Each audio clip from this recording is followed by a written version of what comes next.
Bonjour à tous et à toutes, c'est Coralie de Dionjou. Je vous retrouve aujourd'hui dans cette vidéo pour vous parler de mon top 3 des jeux auxquels j'ai joué pendant le mois de juillet. Oui, juillet, pas août. J'ai accumulé beaucoup de retard dans mes vidéos. C'est simple, hein, entre les vacances et mon opération des dents de sagesse, ça a été un petit peu compliqué. D'ailleurs, si vous voyez ma lèvre un peu partir sur le côté, c'est normal. J'ai une zone qui est toujours un petit peu endormie. Je devrais pas trop baver dans la vidéo normalement. Et donc dans cette vidéo, je vais vous présenter mon top 3 des jeux. Il va y avoir, je vous le dis déjà, un jeu expert, un jeu narratif et un jeu frénétique. C'est parti!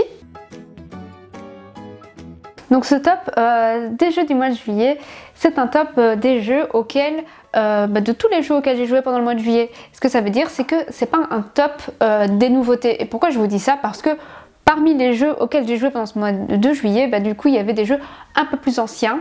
Et le premier dont je vous parlais justement, c'est pas du tout un jeu récent puisqu'il s'agit de 3. Alors, 3, c'est un jeu expert qui mêle dés et placement d'ouvriers et qui introduit une mécanique très opportuniste que moi j'adore. Dans 3, nous incarnons une riche famille usant de son influence pour recruter et diriger des habitants dans 3 domaines d'activité: le militaire, le religieux et le civil. Les joueurs répartissent leurs habitants dans ces 3 zones de jeu et lancent des dés de couleur selon l'emplacement de leurs habitants. Ce sont les dés qui vont nous permettre de faire de multiples actions dans le jeu selon leurs valeurs et leurs couleurs.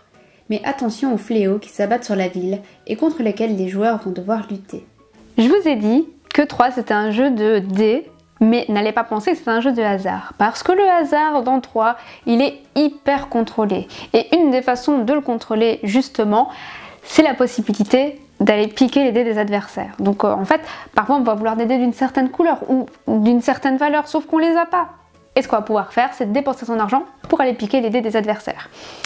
C'est une mécanique qui est hyper sympa et une que j'ai préférée dans le jeu.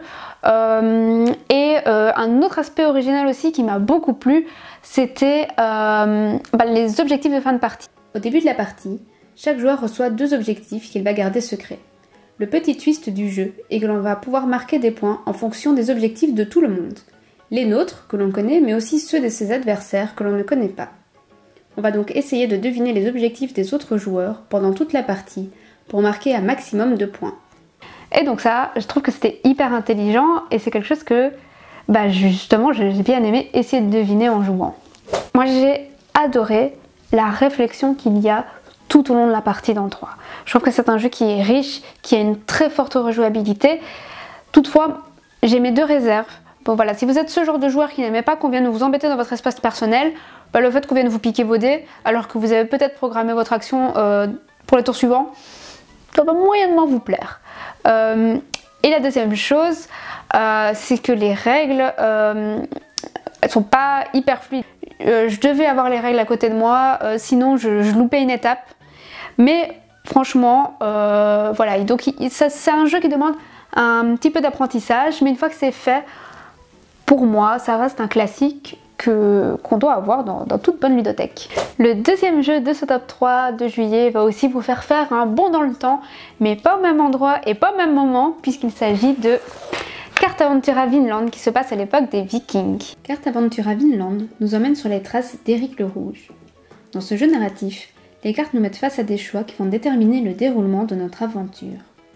Chaque choix nous renvoie vers un court extrait narratif, nous faisant à son tour piocher de nouvelles cartes, et c'est tout un panorama à l'aquarelle qui se déroule sous nos yeux.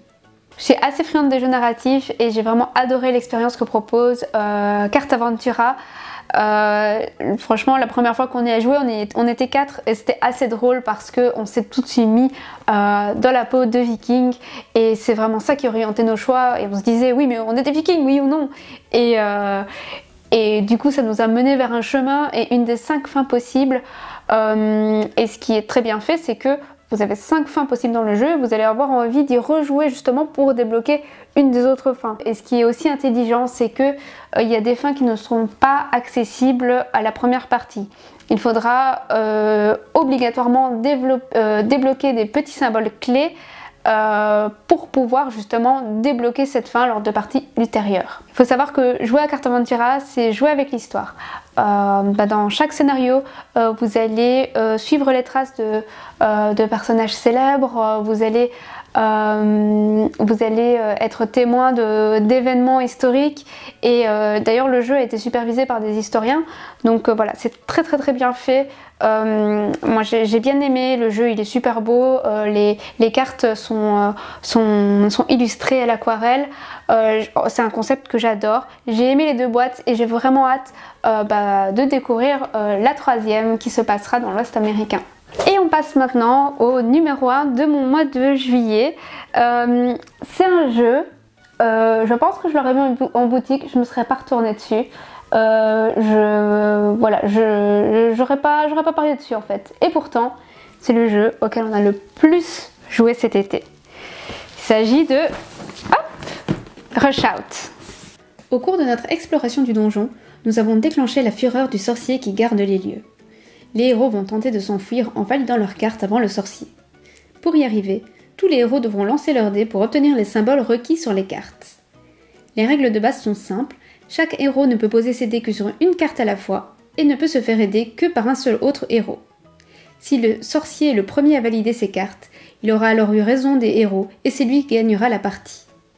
Rush Out est donc un jeu asymétrique se jouant en simultané et qui présente des aspects évolutifs.